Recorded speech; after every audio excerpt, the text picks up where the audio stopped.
Таджики и узбеки – люди с большим сердцем. Досмотрите это видео до конца, и вы узнаете, как они откликнулись на трагедию. Подписывайтесь на обновления и точно будете в курсе всего самого важного. Шавкат Мирзиёев направил президенту Турции Реджепу Таипу Эрдогану соболезнования в связи с многочисленными жертвами и пострадавшими, а также большими разрушениями в результате сильного землетрясения в юго-восточных провинциях Турции.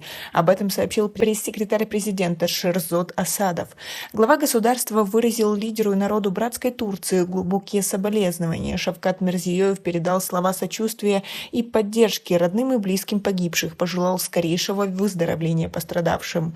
Напомним, что МИД Узбекистана также выразил свои соболезнования и сообщил, что на 11:00 по ташкентскому времени в дипломатические представительства нашей страны в Турции информация о погибших и пострадавших в результате землетрясения гражданах Узбекистана не поступала. А посольство Республики Таджикистан в Турецкой Республике сообщает, что активировано горячую телефонную линию для граждан Республики Таджикистан, находящихся в провинциях, пострадавших от землетрясения. Телефоны доверия +90 312 491 1607 или +90 538 594 32 10.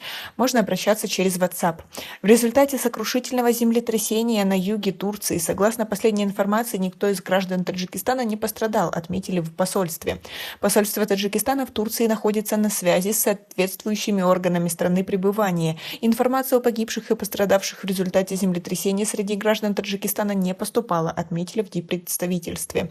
Анкара уже получила предложение по оказанию помощи от более 45 стран, в том числе России, Казахстана, Азербайджана, Украины и стран Евросоюза. Число погибших и пострадавших постоянно обновляется. Спасатели до сих пор достают людей из-под завалов. Президент Таджикистана Эмомали Рахмон также выразил соболезнования президенту Турции и всему народу этой страны и пожелал скорейшего выздоровления тем, кто пострадал, и сочувствует семьям, которые потеряли людей в этой страшной трагедии. А количество погибших в результате мощного землетрясения в Турции возросло до 1498, ранения получили 8533 человека. По официальной информации турецких властей, 2834 здания разрушены в результате подземных толчков. Всего в регионе было развернуто 9698 поисково-спасательных работников и 216 транспортных средств. Из Стамбула, Анкары и Измира планируют отправить 6 самолетов А400М, 5 самолетов С-130, 7 самолетов С-235 со спасателями и необходимым оборудованием. Министр образования Махмуд Азер объявил, что в связи с землетрясением с эпицентром Кахраман-Мараше учебный процесс по всей Турции приостанавливается на неделю до 13 февраля.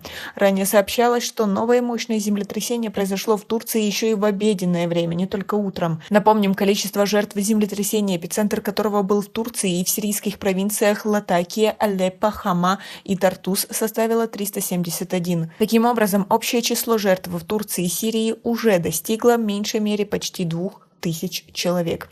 Как вы относитесь к такой ситуации, к таким ужасам? И как вы думаете, наши страны достаточно отреагировали? У нас пока на этом все. Оцените наше видео подпиской и лайком. До скорой встречи.